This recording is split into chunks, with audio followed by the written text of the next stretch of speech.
Today we have with us a special guest here in Mission Control. And this is Alicia Simpson, who is an Expedition 3435 training integrator. Welcome to the console, Alicia. Thank you. Glad it's to be really here. nice to have you here. Thank you. And we're very interested in what an integrator for training does.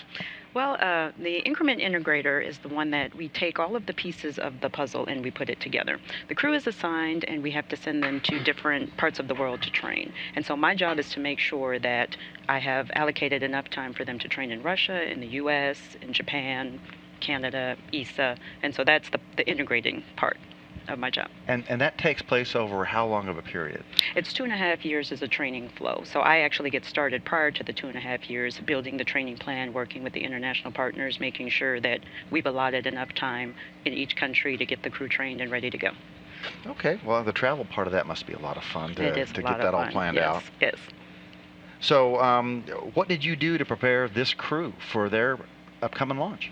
I coordinated a lot of international with the partners with regards to how long are you going to be in Russia, what do you need them to do, what do they need to know as far as Japan is concerned and JAXA experiments and things like that. So I was able to do that, negotiate the time, because you have to go back and forth negotiating, because Soyuz launches don't move if you don't finish the training. So you have to make sure that you have enough time to get the training in, and so that's what I did for this crew. Okay.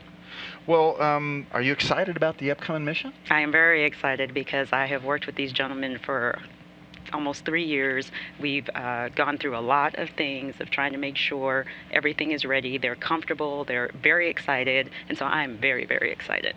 And were they good students? They were very good students. Okay, good. Cream of the crop. And what's the most challenging part of your job? It is making sure that the crew is comfortable and you've given them all that you think that they need. You know, you get the requirements from the program and you say these are the things you need to train to do, but you also want to make sure that they're comfortable and that if they feel, you know, hey, I think I need a little brush up on this, or I'd like to see this one more time, to make sure that you've allotted for time in the schedule so that they can get those warm fuzzies and just make sure that they're comfortable and ready to go as well. I imagine that you're really happy when they call down during the mission and say, this is just like the training. Yes. Okay. Yes. Yes. Very happy. Well, and what's the favorite part of your job? Watching them on the launch pad. Because Really? that means that they're done. They have gone through the training. They're very comfortable. They're always very excited. They're always smiling. And so that makes me feel like, yes, I have done everything that I was supposed to do to make sure that they are in their happy place and they're on the launch pad. Love it. Great.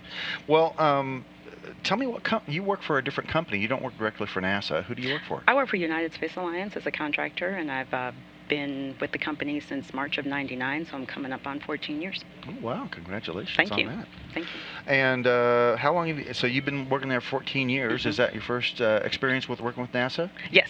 Yes, Okay. and I've worked, you know, this is not my first job with NASA, so I've worked shuttle flights as well as station flights, so Okay. it's very exciting. All right. Well, and tell me what got you into the space business. Where are you from? Where'd you go to school? That's a really funny story because I went to school at the University of Minnesota, and my degree is actually in criminology. So yeah, I know. It's not something I hope to ever use here, but it does help with negotiating skills and tactics and being able to put the puzzle together, because that's what criminologists do. You know, you're always trying to figure out how this happened. And so it actually was very good training to be able to be an integrator and put the pieces together. Wow, that's something I wouldn't have expected. Yeah. And so obviously you've learned how to apply that, and being in Minnesota, you probably know a little bit what the crew's going through out there with those record cold temperatures today. Yeah, I know exactly what it's like being out there in the cold, and frankly, I don't miss it. But for them, like I said, they're so happy, they're so excited that they probably don't even feel the cold.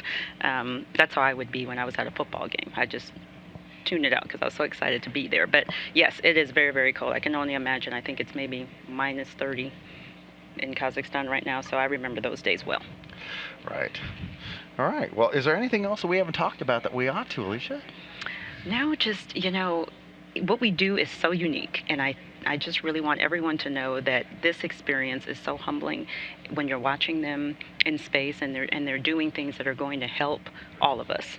And it is just such a wonderful, vibrant place to work that I could not have dreamed being anywhere else. I love it. Well, thank you so much for being with us today.